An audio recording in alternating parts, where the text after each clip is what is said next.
حضرت شاہ عبدالعزیز محدث دہلوی کے زمانے میں دہلی میں ایک عورت کے مرنے کا جب وقت آیا تو اس کی زبان سے ایک عجیب جملہ نکل رہا تھا۔ گھر والوں کو نہیں معلوم کہ وہ کیا کہہ رہی ہے۔ پھر کسی عالم کو بلا کر اس عورت کے بول سنائے گئے تو اس عالم دین نے فرمایا کہ یہ عورت کہہ رہی ہے کہ مجھے فادخلی فی عبادی وادخلی جنتی، اب میرے بندوں میں داخل ہو جاؤ اور میری جنت میں داخل ہو جاؤ کی آواز دی جا رہی ہے۔ اس کے بعد عورت کا انتقال ہو گیا۔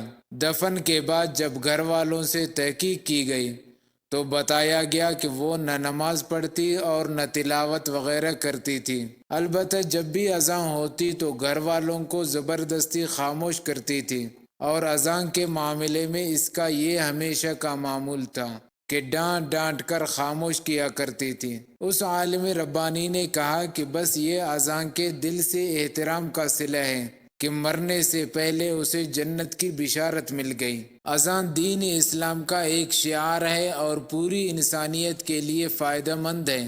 شرط یہ ہے کہ اس کی قدر کی جائے۔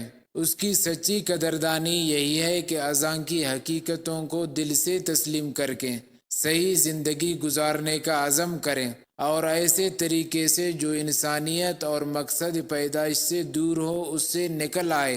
پس جو کوئی بھی اس اذان کی قدر اور عظمت کرے گا وہ سعادت پائے گا اور کامیاب ہوگا، اور جو اس کی مخالفت کرے گا تو آسمان و زمین کو تھامنے والا اور سب سے بڑی قدرت والا ہے اس سے ڈرتا رہے کہ اس کی پکڑ بہت سخت ہے۔